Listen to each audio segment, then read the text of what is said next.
No es fácil competir con Clarín, no es fácil competir con las corporaciones. Estamos medio como ustedes.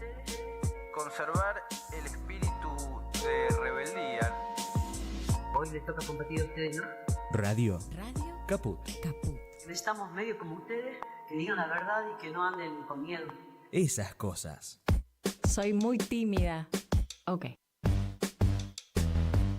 Radio Caput. Radio Caput. Estás escuchando Caput. Radio Caput. Radio Caput. Te comunicas con nosotros al 11 65 16 44 46. Radio Caput. Radiocaput.com. Estás conectado. Estás en Caput.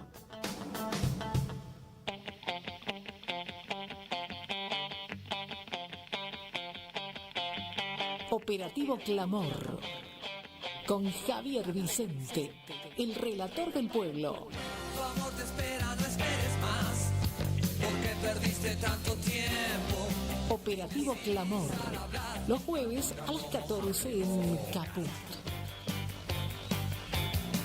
Entre lujurias y represión, bailaste los discos de moda y era tu diversión burlarte de los ilusionistas. No llores por las heridas que no paran de sangrar. No llores por mi Argentina, te quiero cada día más. Buenas tardes a todos, a todas, a todes. Bienvenidos a Operativo Clamor en la tarde de Radio Caput, en este caso en el jueves previo al Viernes Santo. Pero aquí estamos, como siempre, firmes, dando testimonio en estos tiempos difíciles, donde el mundo asiste impávido al experimento argentino liderado por este energúmeno, en el verdadero sentido de la palabra de energúmeno, que significa poseído por el diablo. El mundo asiste impávido, los grandes líderes, Gustavo Petro de Colombia, Manuel López Obrador de México, AMLO, hoy con una carta contundente, Lula, Macron, que acaba de pasar por Brasil y ni siquiera se hizo lugar a un viajecito por la Argentina. Nadie quiere sacarse la foto con este energúmeno. Y la verdad que la pregunta que me hago a estas horas, analizando, por ejemplo, el diario de hoy, solo basta con abrir el diario de hoy, sí, el de la trompetita, y ver los titulares. Colombia expulsa a los diplomáticos argentinos, los jubilados cobrarán abril en 2 cuotas, el país y la economía se derrumban. Y entonces la pregunta que me hago es, ¿qué hemos hecho para merecer esto, no? ¿Qué hemos hecho para merecer esto? Bueno, la primera respuesta también está en los diarios de hoy, ¿no? El gobierno fallido del denominado Frente de Todos, empezó como Frente de Todos, terminó como Unión por la Patria, dejó al 41% de la población debajo de la línea de la pobreza. Imperdonable. Todavía tenemos que pedirle perdón al pueblo argentino por el desastre que se hizo en esos 4 años de gobierno y seguramente son parte de la explicación de por qué hoy tenemos este experimento al cual asiste impávido el mundo asiste impávido y seguramente va a ser el mundo el que nos va a dar una mano para que nos despertemos de esta hipnosis mediática que tiene el pueblo argentino, como pasó durante la dictadura, porque la repercusión internacional del genocidio llegó primero antes de que los argentinos supieran qué estaba pasando. Tuvieron las madres que denunciar a las cámaras que habían venido de la televisión de todo el mundo a cubrir el Mundial para que se enteraran, por lo menos en el mundo, de lo que estaba pasando, ¿no? Mientras los argentinos miraban para otro lado, el no te metás, el famoso no te metás. Qué duro fue y qué vigencia tiene, ¿no? Pero la verdad es que este experimento nos está avergonzando a todos ya a esta altura de las circunstancias. Y la pregunta que me hago es, ¿qué vamos a hacer? ¿Qué vamos a hacer? Por supuesto que la respuesta está en las calles. Y el pueblo argentino lo sabe mejor que nadie. Y por eso hizo la manifestación que hizo el domingo del 24 de marzo, y en enero junto a la CGT, y estamos esperando que pronto convoque la CGT a las calles, porque la situación no da para más, y más allá del manejo de los tiempos, ya en 10 días hay que estar en las calles, sobre todo respondiendo a este ataque a mansalva a los trabajadores del Estado y a la destrucción misma del Estado, ¿no? Pero acá, claro, acá está faltando la política. El pueblo sabe que tiene que salir a las calles, a resistir la entrega. ¿Y la política dónde está? ¿La política dónde está? El DNU ya tendría que haber sido volteado en la Cámara de Diputados como ya lo fue en senadores. Ya tendrían que estar proponiéndole una salida institucional a la Argentina a través de un juicio político. Y lo van a tener que hacer más temprano que tarde, ¿eh? Porque si seguimos así, nos vamos a quedar sin país. Ese país de la utopía que fue posible gracias a tantos años de lucha fratricida que derivaron luego en la conformación del Estado-Nación. Costó mucha sangre, costó muchas vidas, como para entregarlo así como así a los fondos buitres y a este plan demoníaco que se está llevando adelante con los argentinos como si fuéramos cobayos de un experimento a nivel mundial. Pronto hay que ponerle punto final, ¿eh? Si no nos quedamos sin país. Cuentan que este país una vez fue un país de verdad, con ideas y todo, con historia y raíz. Cuentan que este país fue real, fue normal, como pocos países que pueden alzar vuelo por una esperanza, vuelo para el que se anime a soñar. Sueño que quiero y no puedo alcanzar, pero ¿qué le habrán hecho a este pobre país? Ahora que solo se arrastra, ¿qué le habrán hecho? ¿Qué cielo podrá descubrir? Con las alas quebradas, con la fe destrozada. Cuentan que este país una vez fue un país de verdad, que crecía de abajo y la gente feliz era en ese país mayoría y tenía trabajo.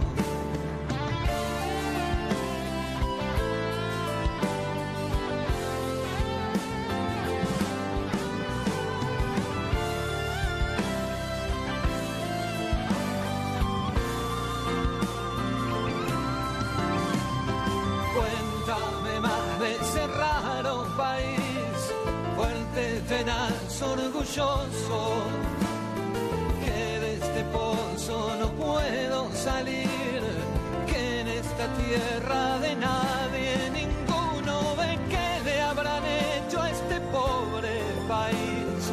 Ahora que solo se arrastra, ¿qué le habrán hecho? ¿Qué cielo podrá descubrir? Qué lindo esto del Nacho Copani, exclusivo para nuestro programa, ¿eh? Me lo acaba de mandar el Nacho, que se presenta en el Teatro La Máscara. Prontito va a estar allí en el Teatro La Máscara. Ya les voy a estar dando la fecha. Esto va a ser el día sábado 13, el sábado 13 a las 22:30 en el Teatro La Máscara, ahí en Piedras 736, al lado del Palacio El Victorial. Bueno, ya está del otro lado de la línea Carlitos Raimundi. La verdad que nunca mejor poder charlar con Carlos en medio de esta coyuntura, poder también apelar a su conocimiento de la diplomacia internacional, porque acaba, por ejemplo, de mandar un mensaje a Andrés Manuel López Obrador, contundente, sobre el presidente argentino, y termina con un saludo a Gustavo Petro. Muy bueno lo de AMLO. No sé cómo lo has visto, Carlos. ¿Qué decís? Buenas tardes, aquí estoy junto a Gabriela Gote. ¿Cómo andás? Hola, Javier. Hola, Gabriela. Bueno, un gusto. Y bueno, es la continuidad, ¿no? Es un plan integral de destrucción, de descuartizamiento de todo. Desde el lenguaje hasta la organización familiar del pueblo argentino, hasta las relaciones internacionales, el bloque regional, todo. No hay nada que se salve porque es un proyecto muy estudiado, muy planificado por el poder externo internacional, que están utilizando a esta persona y están utilizando también cierta tolerancia que a mí me parece que ya tendría que empezar a modificarse del pueblo argentino, ¿no? Claro, porque uno da la sensación, por lo menos como integrante de nuestro pueblo, se ha convertido en una especie de cobayo, ¿no? Estamos siendo experimentados por un sector lo podríamos llamar un sector del poder mundial, del poder capitalista, fondos buitre y demás. Estamos siendo experimentados, pero al mismo tiempo el mundo democrático asiste impávido a lo que está pasando en la Argentina. Fíjate la respuesta de Colombia, la de México, Brasil, nuestro principal socio comercial, país hermano de la vida, prácticamente no tiene relaciones político-institucionales con la Argentina. Macron acaba de pasar por Brasil y de exprofeso no quiso ni pisar la Argentina, no quiere ni sacarse una foto con este muchacho, Carlos. Sí, vos fíjate que Macron está diciendo en este momento que no descarta enviar armas y ayuda militar directa a Ucrania, digamos, no es ningún santo, pero indudablemente sabe distinguir lo que es un proyecto de país industrial, como es el caso del Brasil de Lula, porque lo que vino a hacer Macron es inaugurar un submarino que fue íntegramente confeccionado en los astilleros de Brasil con tecnología francesa. Uh-huh. Así que indudablemente hay una diferencia abismal. Y justamente Milei estuvo puesto aquí para quebrar ese bloque, para quebrar esa alianza entre Brasil y Argentina, que en un momento en que Europa está tremendamente débil como consecuencia de la guerra, de todo lo que está sufriendo por haber obedecido los designios de la OTAN, América Latina podría haber tenido una extraordinaria oportunidad y no la puede aprovechar en bloque porque este hombre lo que está haciendo es descuartizar cualquier intento de integración, peleándose con AMLO, con Maduro, con Lula, con Petro, y bueno, y así de a poquito con todo el mundo, ¿no? Y alineándose con lo más decadente del planeta, que es los Estados Unidos, que está mostrando una derrota, un retroceso muy grande, y con el gobierno de Israel, que está perpetrando un genocidio que le está reclamando todo el mundo, casi menos la Argentina, ¿no? Pero fíjate que ahí también se ha mandado una de las suyas este muchacho, porque se metió en la elección de Estados Unidos, y yo creo que a los demócratas eso no les gustó, tanto es así que está difícil que el fondo le preste esos 15.000 millones de dólares que él pretende para solucionar el problema financiero, económico que hoy en día tiene con su gobierno. Y fíjate vos que hasta Trump ayer se manifiesta en contra de las acciones de Israel en Gaza, y el único que sale a bancar a Netanyahu es el impresentable Carlos. Sí, por eso, mira, lo que pasa es que yo creo que no está teniendo alianzas así lineales, como si te dijera todo blanco, todo negro, con ningún sector político tradicional o convencional, sino más bien el proyecto de él es de transferencia a las corporaciones. Uh-huh.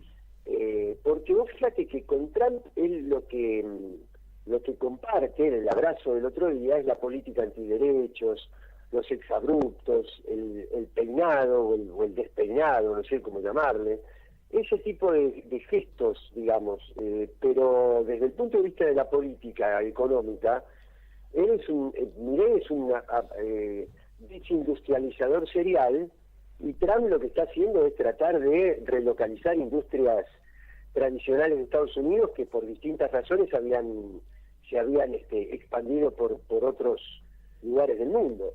Y después se abraza con Trump y al mismo tiempo necesita ayuda financiera de los organismos internacionales, cosa que está en manos del gobierno demócrata de los Estados Unidos. Así que es por eso es una mezcla de una persona impresentable desde el punto de vista de la posibilidad de predecir sus políticas, de lo impredecible que es, pero al mismo tiempo un instrumento de un poder muy planificado, que es el poder de las grandes corporaciones, donde tenés grupos internos, como podría ser Galperín, y grupos externos, que es Elon Musk, BlackRock, y estos grandes monopolios, ¿no? Claro. El tema, yo lo que creo que hay que volver y hay que machacar es que ya llega un momento que no suma tanto seguir enumerando sus errores, sino que lo que tenemos que hacer es construir conciencia, organización y sentido de la rebelión del pueblo argentino, ¿no? Porque y ahí vamos a tener que ser muy, ¿cómo te podría decir?, muy humildes, porque para que el pueblo argentino sí esté tolerando esto, quiere decir que viene de una experiencia muy mala anterior. Y es lo que yo decía. Y nosotros nos tenemos que hacer cargo de eso y saber que hay muchas cosas que no podemos repetir, si lo que queremos es tener algún tipo de entrada, de empatía con el pueblo para acelerar un proceso de cambio político, ¿no?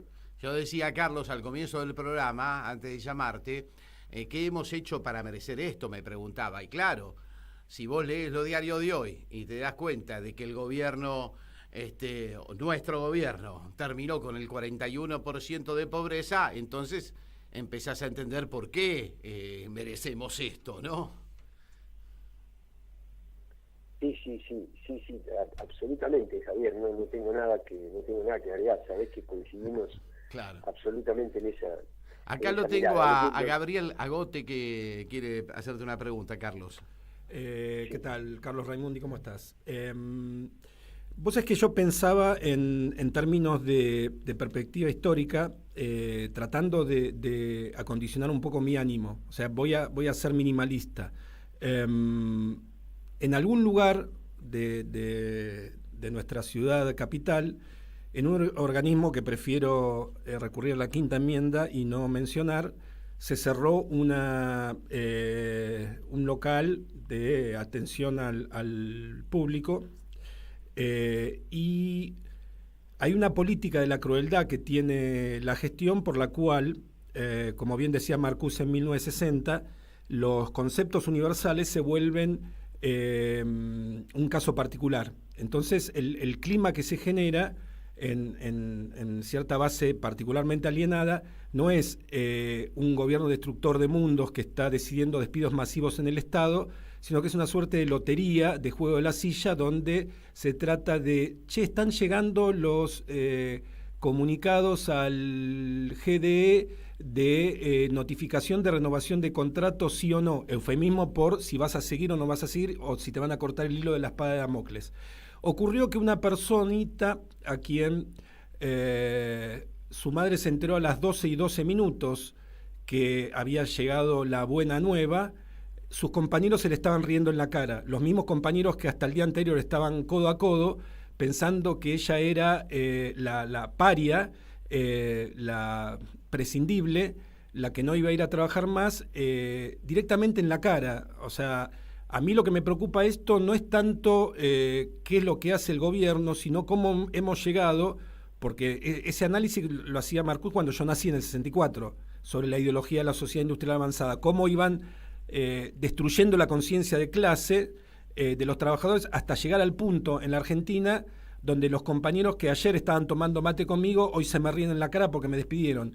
Y entonces yo estoy a 2 milímetros, no sé si se entiende, Carlos, de Hannah Arendt, diciendo, bueno, a ver, ante la inhumanidad, ante la lesa humanidad del otro, se me termina lo democrático y a mí se me van las ganas de convivir con gente que está fuera del pacto básico de convivencia, porque para mí una persona que no es que ni siquiera en otra unidad productiva, sino un compañero de trabajo se ríe de mi desgracia, en términos de Hannah Arendt es, bueno, mira, no es una persona para reprimirla en términos penales, sino para suprimirla.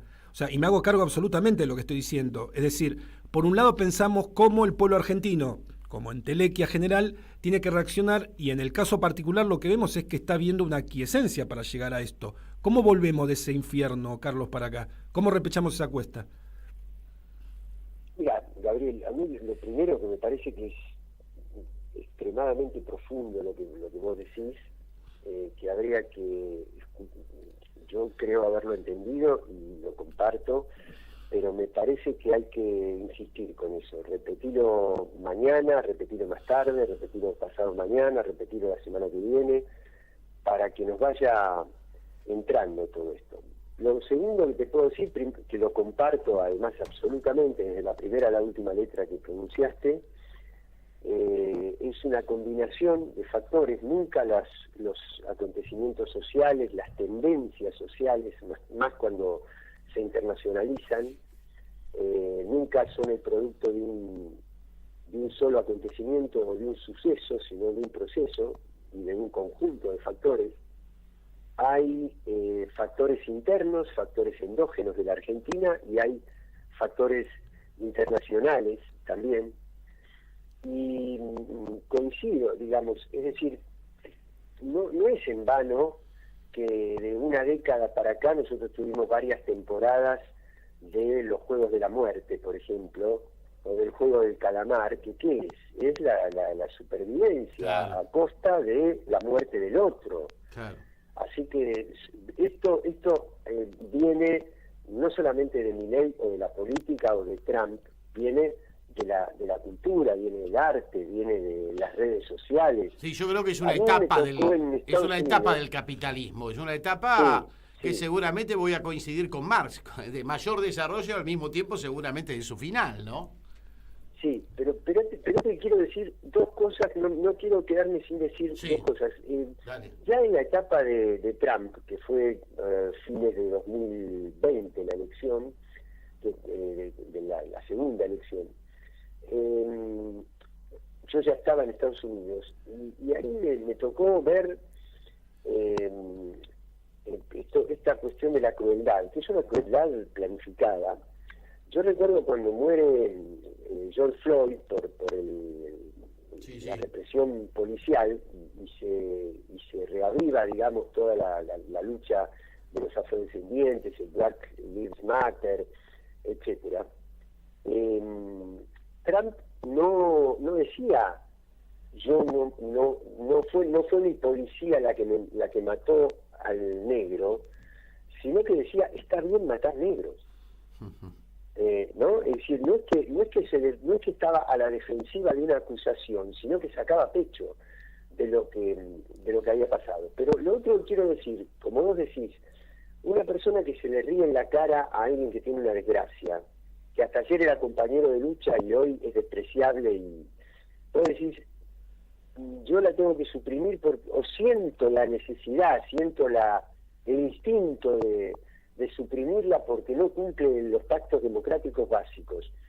Yo entiendo eso, pero lo que digo es que si nosotros nos dejáramos llevar por ese razonamiento, seríamos igual que ellos. Claro. Y nosotros tenemos que en algún punto marcar la diferencia de que aún con aquellas personas que no cumplen el pacto democrático básico, porque tenemos que tratar de reorientarlas. ¿Pero por qué?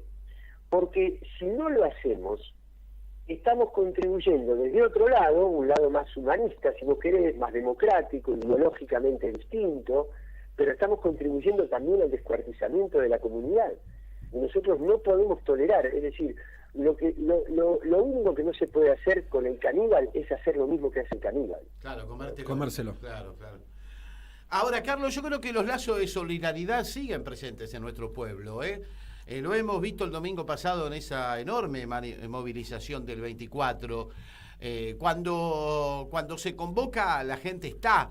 A mí me parece que está fallando la política. Me parece que lo que no está todavía a la altura de las circunstancias es la política, Carlos. Y Javier, qué sé yo escucho discursos, planteos de Axel, escucho a varios legisladores, a Carolina Gailar, qué sé yo, en la Cámara. Yo escucho discursos fuertes, tal vez falta un poco de organización,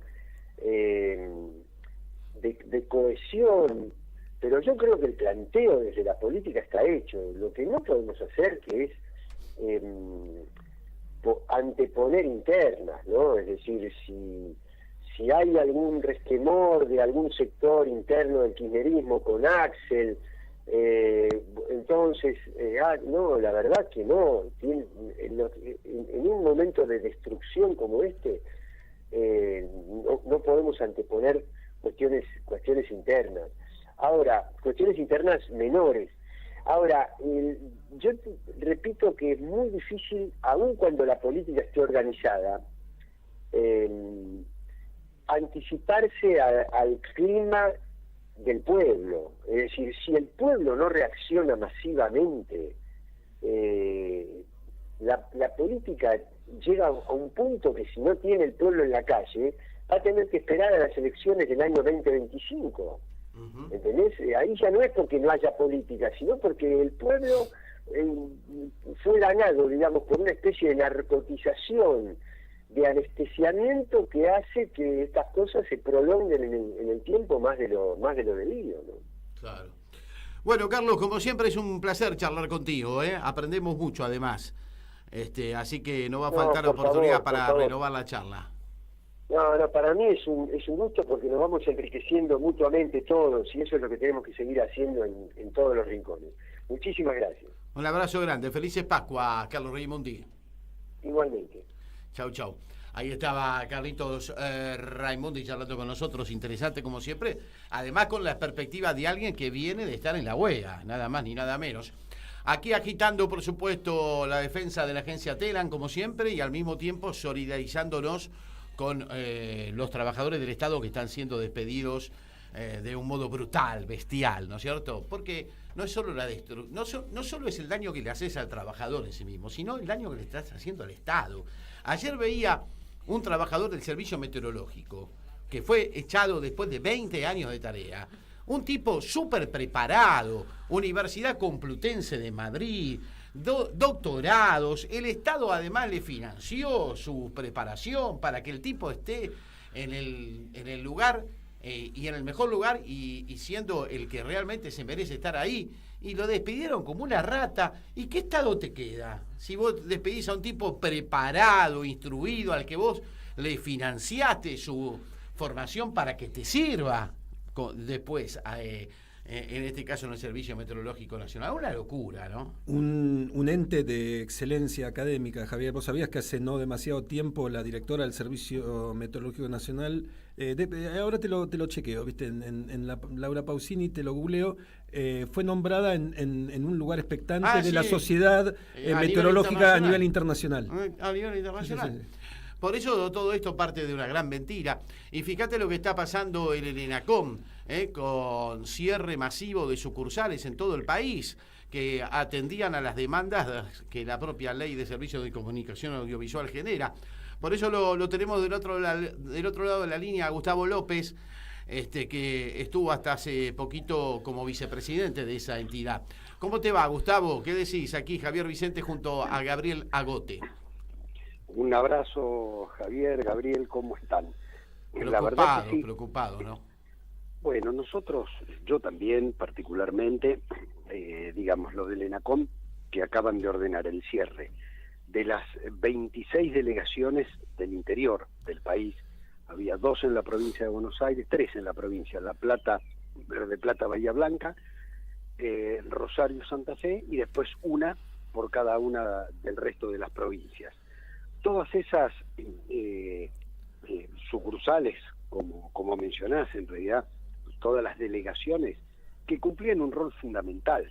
Primero, atender al usuario y al consumidor. Esto es el usuario de Internet, el usuario del cable, el usuario de la telefonía fija, el usuario de la telefonía celular, que necesitaba algo, alguna averiguación, alguna queja, iba al ENACOM. Bueno, ya el trámite lo tenés que hacer a Buenos Aires y a distancia. Atendía a los propios radiodifusores. Bueno, esos también a distancia. atendía interferencias, hacía mediciones, hacía inspecciones, hacía capacitaciones, entregaba certificados por los cursos que realizaban en cada uno de los territorios, productores, locutores, operadores de radio, operadores de televisión. Nada de eso va a existir. Digo, Dios atiende en Buenos Aires, con lo que significa además echar a casi 200 personas de todas las delegaciones, y el mismo día anuncian aproximadamente otros 300 despidos de Casa Central. Es decir que dentro de los 15.000 trabajadoras y trabajadores del Estado Nacional que se quedan sin trabajo, que son 15.000 familias, que son 15.000 personas que no saben si van a poder pagar el alquiler, si van a poder comer, si van a poder comprar ese remedio, 500 de esas 15.000, perdón, pertenecen al ENACOM. Y además deja de cumplir su actividad regulatoria, porque sin gente no podés controlar. Y esto lo festejan las grandes empresas porque no van a tener un Estado presente regulando, defendiendo los intereses de los argentinos de a pie. Y pierden las cooperativas, pierden los pequeños y medianos difusores, ni hablar de los medios públicos, nacionales, provinciales, ¿no es cierto? Exactamente. Digamos, esto es un brindis a la concentración mediática, a la concentración económica, porque la desregulación y la eliminación del Estado como figura que interviene en los conflictos de intereses entre los chicos y los grandes, entre el ciudadano y las grandes empresas, desaparece. Pero quieren hacer presentar esto como los vagos que no trabajan. La verdad que es de una perversidad lo del gobierno de Milei, brutal, porque además esta gente que se queda sin laburo son personas de carne y hueso, y estas personas que son 15.000 ahora serán 15.000 dentro de 3 meses y serán 15.000 más dentro de 6. Y uno dice, el desguace del Estado total. Ahora, ¿qué nos pasó, Gustavo, como sociedad para que un sector importante de la misma se desatienda del Estado? Es como si el Estado no les perteneciese, como si el Estado además fuese en contra de sus propios intereses, cuando todos sabemos que sin Estado no hay contrato democrático, no hay contrato social siquiera. Y bueno, estamos siendo parte de un experimento mundial en ese sentido, ¿no? Pero ¿qué nos pasó como sociedad? Esto es lo que me pregunto, Gustavo. Bueno, nos pasaron dos cosas. La primera es que desde hace muchos años, los grandes grupos económicos, que a su vez tienen grandes medios, están todo el día taladrándole la cabeza a la gente diciendo, estos son los malos, te sacan el trabajo a vos, está cooptado por la política, es gente que no trabaja, son todos ñoquis, y la gente, en una situación de crisis como la que vivimos, digo, también está el fracaso de la política tradicional, que no pudo resolver los problemas más acuciantes, como fue la inflación por un lado y la pérdida de poder adquisitivo del salario por el otro. Entonces, frente a una política que arranca hace 8 años, primero con Macri y después, si bien con Alberto se morigeró, no se pudo cambiar el rumbo por muchos factores, eso hizo que este discurso, que es absurdo, que es inexistente en otro lugar del mundo, que sin Estado no hay salud, que sin Estado no hay educación, que sin Estado no hay cloacas, que sin Estado no hay agua potable, que sin Estado no hay nadie que te cuide. Bueno, todo eso, la sensación es que la gente cree que le pasa a otro, que no le pasa a ellos. Y entonces se echan a 15.000 y yo veo en algunos grupos de WhatsApp que dicen, bueno, no hacían nada, vagos. Ojalá que la dirigencia sindical, en lugar de negociar sindicato por sindicato, en lugar de negociar organismo por organismo, imagínate vos que se decretara un paro general de todo el Estado, nacional, provincial y municipal. Entonces no te recogen la basura, pero tampoco podés entrar a... Y ahí nos daríamos cuenta de lo importante que es el Estado, ¿no? Pero de la esencialidad de la vida cotidiana de todos los días. Digo, los cementerios funcionan, ¿por qué? Porque hay empleados municipales que entierran a la gente. Y el registro civil funciona porque hay empleados municipales que cazan a la gente.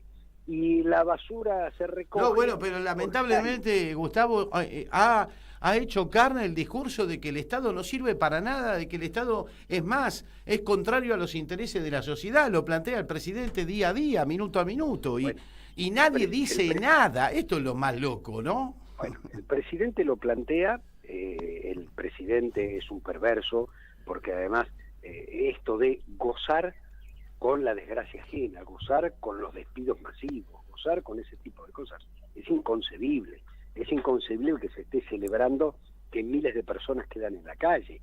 Y vuelvo a repetir, una sociedad adormecida, anestesiada, que recién va a reaccionar cuando le toque a cada uno, y va a ser tarde. Y va a ser tarde. Sí, porque nos vamos a quedar sin país. Exactamente, la destrucción total. Entonces uno le reclama a la política, digo, yo soy parte de la política, salgo, digo lo mío, escribo notas, voy a las marchas, pero acá nosotros necesitamos a los grandes líderes que se pongan al frente de esto. Pero hay una gran especulación. No, bueno, todavía hay un sector de la sociedad que lo banca a Milei. No, a ver, ¿qué tiene? ¿Y para qué estamos nosotros? Para decirle que esto es un robo, que le están haciendo perder el 40% de su salario en apenas 100 días, el 40% de las jubilaciones en apenas 100 días. No, pero es peor que van a eso, caer los estatales, Gustavo. Van a caer los privados. Porque no lo decimos los argentinos, y no lo tienen que decir de afuera. Parece cuando en la época de la dictadura, que venían de afuera a decirnos, che, hay un genocidio en la Argentina, y los argentinos mirábamos para otro lado. Tiene que venir Petro, tiene que venir López Obrador, tiene que venir Lula a decirnos, es un desastre lo que están viviendo los argentinos, y los argentinos haciéndolo los dolobos, Gustavo. Mira, para que no sea todo absolutamente negativo, yo creo que hay maneras. Lo del 24 de marzo fue una. El 24 de marzo estaban o marcharon partidos democráticos que no son del peronismo. Y lo que hay que buscar son esos puntos de coincidencia con los sectores democráticos y populares. Primero, para voltear el DNU, que no solo es ilegal, sino que además es perjudicial para todos. Y el segundo paso es poder hacer esas alianzas tema por tema en el Congreso, y vuelvo a repetir, con los sectores populares, digo, con el sector de Manes y Lustó en el radicalismo, con la izquierda, con el sector de Lilita, temas bien puntuales, porque todos somos una minoría. Nosotros somos la minoría más grande, pero somos una minoría, con 99 diputados. Nos están faltando 30 para lograr sancionar una ley, pero le faltan mucho más de 30, porque apenas tiene 38 la Libertad Avanza, y tiene 37 el PRO, y tiene 34 la UCR. Es decir, el país está dividido por minorías, y se aprovecha Milei, que es el presidente que tiene la herramienta del DNU, para gobernar de espaldas a la democracia y hacer pelota a la democracia. Entonces, hay que reconstruir el tejido político y el tejido social.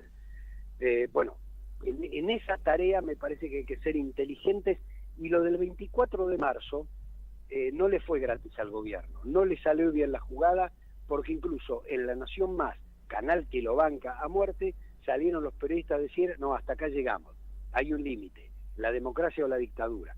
Bueno, esto nos tiene que enseñar a reconstruir los espacios, sabiendo que todos somos minoría, pero que podemos ir construyendo una nueva mayoría desde estas minorías intensas que somos. Gustavo López, Gabriel Agote te saluda, ¿cómo estás? ¿Cómo estás, Gabriel? Bien, bien. Se cruzan muchas sensaciones e ideas mientras uno tiene esta clase de entrevistas en un momento tan efervescente, para mí un momento bisagra en la historia de nuestro país, donde vienen desde Bertolt Brecht hasta una cantidad de gente a decirnos que tratemos de esperar a que no sea demasiado tarde.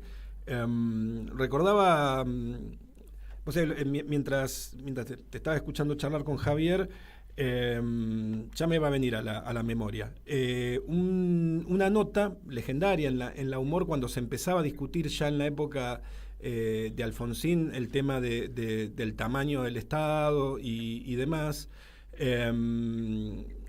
que alguien trataba de correr el eje a propósito de todo discurso de hipertrofia, y que lo que había que discutir en todo caso era criterios de eficacia y de eficiencia. Después, en todo caso, en función de eso, vemos cuál es la planta óptima para el Estado. Ahora, uno nunca se ha cansado de ver trabajos yo vengo de sociales de la UBA, de comunicación, cantidad de papers sobre lo fundamental que fue en la crisis del 2001 el rol de un Estado que todavía no había sido objetivo, digamos, target de los destructores de mundos, como para poder, ante el grado de crisis, con un 50% de la capacidad productiva ociosa y un 50% de la gente bajo la línea de pobreza, había un Estado que intervenía. En un determinado momento, el 10% de la población de la ciudad de Buenos Aires, 10%, hablamos de una ciudad de casi 3 millones de habitantes, estaban recibiendo ayuda directa de comida por parte del gobierno de la ciudad, que en aquel momento era Aníbal Ibarra. El Estado funcionaba, entonces podía ser esa última ratio, ese garante para quienes tenemos algún criterio del mundo del bienestar de la población. ¿Vos pensás que en alguna de sus peores pesadillas Orwell podía imaginar una tábula rasa sin estatalidad, digamos, una sociedad sin ese representante de la voluntad común, como decía Rousseau, un sálvese quien pueda sin guarrail, un ringside, digamos, sin sogas alrededor, con Firpo y Dempsey arriba y no sabés quién va a caer y cómo? Digo, a mí me resulta impensable. Nunca lo imaginé. Milei llega producto de una crisis y la pandemia tiene mucho que ver, no porque la hayamos manejado mal, sino porque la pandemia como tal significa una crisis de salud, una crisis psicológica, una crisis económica, una crisis de todo tipo. Después hay una nueva forma de comunicar, que es a través de las redes y de determinadas redes, donde el discurso xenófobo, el discurso racista prende cuando hay una crisis, que fue lo que pasó. Tercero, la propia crisis del sistema político tradicional. Tiene que venir un loco de mente perverso, hijo de todo lo que conocemos, para que empecemos a reaccionar y que nos demos cuenta que algunas cosas las debimos haber hecho y no las hicimos, como por ejemplo este replanteamiento del Estado. Entonces viene alguien que en el fondo viene a destruir todo, porque está respaldado por las 10 empresas que se van a quedar con todo. Entonces destruir el Estado es destruir la capacidad de intervención estatal en los conflictos, destruir la regulación, pero también es destruir los lazos de solidaridad. La manera perversa en la que está despidiendo a la gente es para infundir temor, como hacía la dictadura, pero en este caso porque no sabes si te toca o no te toca, te toca o no te toca. La verdad que la única fuerza es la unidad de todos los sectores contra alguien que viene a llevarte puesto. Si vos querés negociar área por área, empresa por empresa, organismo por organismo, olvídate, porque viene a destruir absolutamente todo en beneficio de 10 empresas que se van a quedar con todo, y después la sociedad va a reclamar que vuelva a aparecer el Estado, y te puedo asegurar que muchas de las cosas ya va a ser muy tarde. ¿Sabés que el otro día pensaba a propósito de esto, que el eslogan de campaña del 2025, si es que llegamos a esa elección de medio término, si todavía hay país, el eslogan debería ser quiero Estado, que vuelva al Estado, debería ser el eslogan, porque yo creo que va a pasar eso, que va a ser tal la ausencia del Estado que la gente va a empezar a demandar otra vez que haya Estado. La Rogelio Roldán diciendo quiero mi sábado inglés. O sea, yo quiero que me exploten, pero quiero mi descanso abdomadario. Cada vez que lo molesto, te cuento algo, Gustavo, lo voy a decir porque la última vez le dije, escúcheme, se está sobrepasando. Porque usted me decía que tenía que respetar su descanso abdomadario, entonces Luis Hipólito Alén solamente lo podía molestar hasta el sábado al mediodía.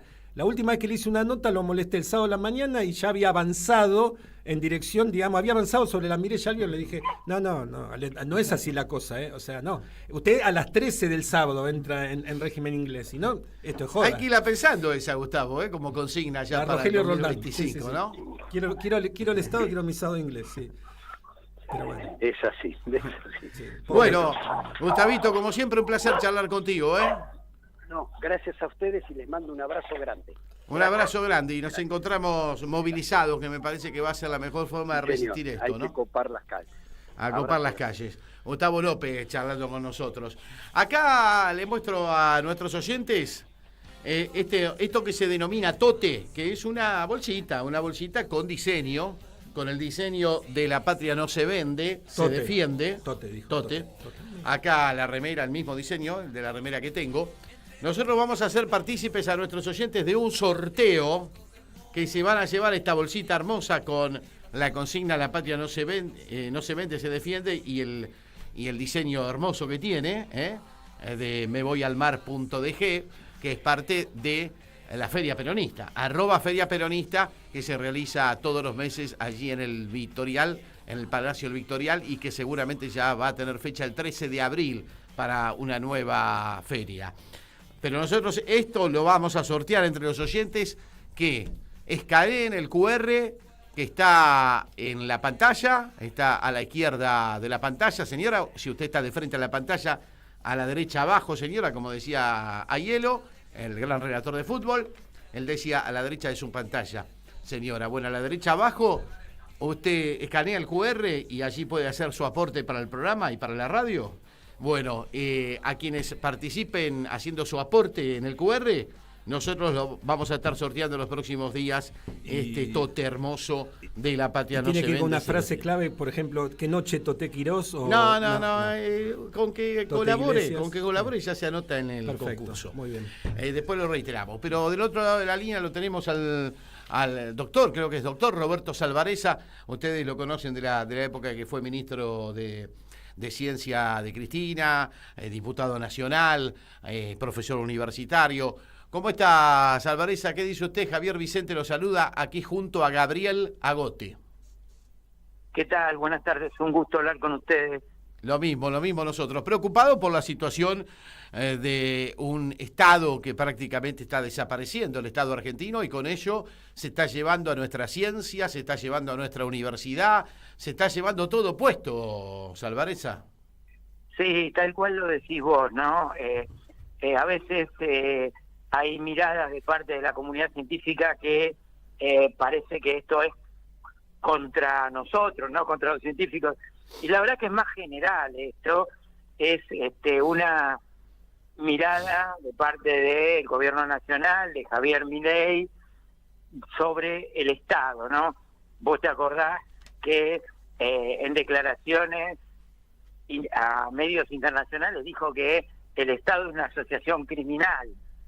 En ese contexto vos entendés que el ataque es contra todo el Estado y nuestras universidades nacionales, la ciencia, están fuertemente vinculadas con el Estado, ¿no? Es el Estado quien nutre, financia la educación pública y la ciencia que desarrollan nuestros científicos, que es de alto nivel. Entonces, un ataque contra todo el Estado, y dentro de ese ataque tenemos las universidades y los organismos de ciencia, el CONICET, la Comisión de Energía Atómica. Bueno, podemos mencionar muchísimos de ellos que hoy en día están siendo afectados por las políticas del gobierno. Decía el profesor Eduardo Rinesi alguna vez en una de sus clases que si hay una institución en la cual todavía cree nuestra clase dirigente, los sectores más pudientes, lo que se denomina el establishment, es la institución educativa argentina formada al calor de la década del 80 y después con el peronismo en lo que fue la masividad universitaria, ¿no? Incluso el otro día el encuestador Julio Aurelio decía que uno de los ítems que más critica a la sociedad respecto del gobierno de Milei, incluso de aquellos que lo apoyan, es el ataque a la universidad. Sin embargo, lo hacen igual y lo hacen desembolsadamente. Las barbaridades que dijo el otro día el presidente sobre la Universidad de Ciencias Económicas, si se leía o no se leía a los autores austríacos, es una cosa impresionante, ¿no, Salvarezza? Sí, no hay duda, ¿no? Hay acá dos, te diría, instituciones que tienen una valoración social muy importante en la Argentina. Por un lado, es las universidades que han contribuido en la formación de profesionales de altísimo nivel, que nos han enorgullecido, y por otro lado es la ciencia, ¿no? La ciencia argentina tan valorada y que en la pandemia hizo un esfuerzo muy importante y que la sociedad se lo reconoció. Las encuestas mostraban y muestran que es uno de los sectores mejor ponderados en la sociedad junto con los médicos, ¿no? Entonces, claramente hay un sector muy importante que la educación y el conocimiento es valorado por parte de la sociedad argentina.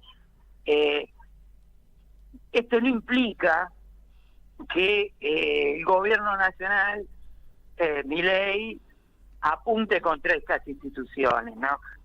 Aquí no hay, entiendo yo, una lectura, te diría, de carácter electoralista, ¿no? Ahí prevalece la ideología de Milei, ¿no? Cuando habla de los economistas austríacos, habría recordarle que nadie los cita en el mundo, ¿no?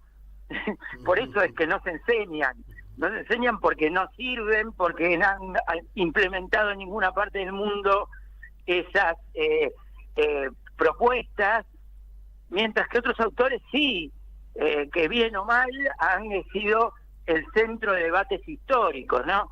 Entonces me parece que ahí lo que prevalece, como en muchas de sus declaraciones, son sus posturas ideológicas, y ahí se desprende de toda mirada electoral, ¿no? De toda mirada de decir, bueno, esto es valorado por la sociedad, no le importa, va al ataque porque prevalece su mirada ideológica. Roberto Salvarezza, Gabriela Gote lo saluda. ¿Cómo está usted? ¿Qué tal? Bien.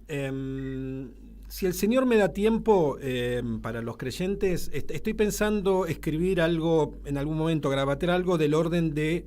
¿se acuerda de Trofim Lysenko y la doctrina oficial soviética para la ciencia?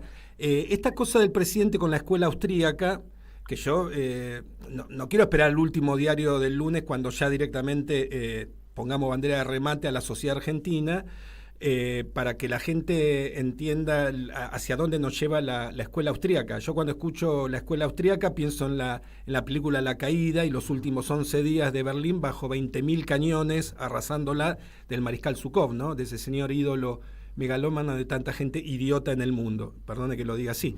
Pero, digo, esta cuestión donde quienes tenemos cierto afecto por la ciencia, imagínense que mi primer nombre es el segundo del doctor Luis Agote, un tarambana para el presidente, alguien que de su bolsillo pagaba el laboratorio donde experimentó para ser benefactor de la humanidad, antes de lo cual había hecho la primera transfusión el 9 de noviembre de 1914 de sangre indirecta en la historia. Si hay algo que distingue a la ciencia es el libre pensamiento, si hay algo que distingue a la ciencia es el falsacionismo de Popper. Si hay algo que distingue a la ciencia es esta cosa donde los paradigmas se someten a contrastación, a la posibilidad de refutación, y no son verdades, digamos, ideológicas de granito, donde acá lo único que vale es el librito, ¿no? Por algo los latinos decían timeo hominem unius libri, o sea, temo mucho al hombre que se agarra de un solo libro y cree que esa es la verdad revelada y todo lo demás es basura. Es muy peligroso, digo, ¿no? O sea, alguien que supuestamente tiene título de economista, digo, el presidente. Pero, ¿cómo ve usted como que fue ministro de esto, ¿no? Digamos, de un discurso social que tematiza sus condiciones de producción, en las cuales antes que nada está la libertad de pensamiento, y está la libertad de conciencia, y está la contrastación con la realidad, digamos, ¿no? Si no, ¿se acuerda el chiste de Paenza, ¿no? La aranita a la cual yo le saco la última patita, y cuando le digo venía la aranita ya no puede gatear más, y la araña cuando le sacan las 8 patas se vuelve sorda. Bueno, el presidente razona de esa manera. A mí me preocupa un poco. No sé cómo lo ve usted. No, bueno, creo que nos preocupa a todos, ¿no? Yo tengo 47 años de científico, comencé hace mucho tiempo, conozco el sistema de ciencia argentino, y como científico comparto absolutamente esta mirada de que nosotros trabajamos sobre la experimentación, la lectura múltiple, el espíritu crítico, y la verdad que las posiciones que tiene el gobierno en algunos aspectos, y te diría la mayoría, son absolutamente ideológicos, ¿no? Se avanza sin mirar las consecuencias, sin ver las consecuencias de cada una de las medidas que toman, el impacto que tienen. Tiene una meta, esa meta está en la destrucción del Estado, el libre albedrío del mercado, y en esa dirección avanza. Yo creo que es una situación extremadamente peligrosa para toda la sociedad, ¿no? Y de la cual es muy difícil volver y retomar, ¿no? Cuando uno destruye la capacidad que tiene el Estado de controlar temas de soberanía, temas ambientales, temas de soberanía económica y de conocimiento. Una vez que se destruyen esas capacidades, uno queda a merced, ¿no? A merced de intereses, y este país perdería esta que finalmente, Salvarezza, ¿no? Finalmente, sí. Salvarezza, no es tanto la ideología, sino más bien los negocios, los negocios que están detrás de la destrucción del Estado, en favor de las corporaciones. Claro, exactamente. Yo creo que aquí lo que se pretende es que la Argentina deje de tener un esquema nacional para ser parte de un esquema neocolonial, ¿no? Claro. A mí no me cabe duda donde finalmente sean los intereses extranjeros los que medren sobre nuestra sociedad. Lo vengo diciendo, esto no es neoliberal, esto es neocolonial, ¿no? Argentina va en camino del neocolonialismo, llevado adelante por un personaje que lo han puesto para esto. Claro. Salvarezza, como siempre, un placer poder dialogar con usted. Hasta la próxima y felices Pascuas. Igualmente para ustedes. Un abrazo. Roberto Salvarezza, muy interesante, el exministro de Ciencia. Bueno, nos estamos yendo porque ya llega Horacio del Prado, toda la solidaridad del caso con los trabajadores del Estado despedidos en todas las áreas del mismo. ATE está movilizado el próximo miércoles, donde la consigna es entramos todos, o sea que la idea de ATE es que todos los trabajadores despedidos entren a sus organismos, así que va a haber movida el miércoles, estemos atentos. Y como les decía, para aquellos que participan haciendo su aporte al programa a través del código QR, que lo pueden escanear, está aquí en pantalla en este momento, lo escanean y hacen su aporte con un cafecito, 1.500, 3.000 pesos. Es importante para la radio, es importante para el programa, para seguir dando testimonio en tiempos difíciles, y vamos a hacer el sorteo en pocos días de este tote maravilloso con el eslogan de la patria no se vende, se defiende, así que va a ser motivo del sorteo allí entre los contribuyentes al programa. Nos vamos, el martes no estamos, el martes día 2 de abril, día de las Malvinas, no estamos, nos reencontramos el jueves 4, sí, queda país todavía, sí, a esa altura de las circunstancias. Gracias, Martíncho, ya llega Horacio del Prado, chau. Alguien que está atrapado en el medio de un recuerdo. Esto yo ya lo vi, esto ya lo escuché. Ella no quiere ser amiga de un chico de este pueblo.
En Caput a Diego Maradona pasan cosas.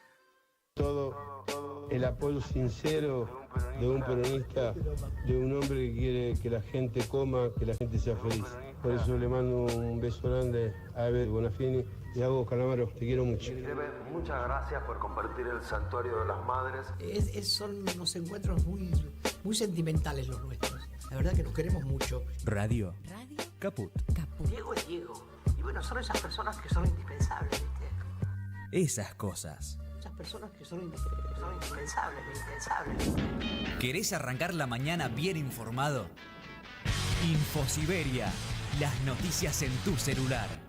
Mandá un mensaje de WhatsApp al 11 3205 8813 y recibilo gratis todas las mañanas. Infosiberia, las noticias en tu celular. Centro Vivir Sin Violencia. Asistencia a mujeres y personas LGBTI+. Si vos o alguien que conocés está atravesando una situación de violencia por motivos de género, llámanos 11 31 77 0386 o 46 29 62 72. Estamos con vos. Municipio de Morón, Corazón del Oeste.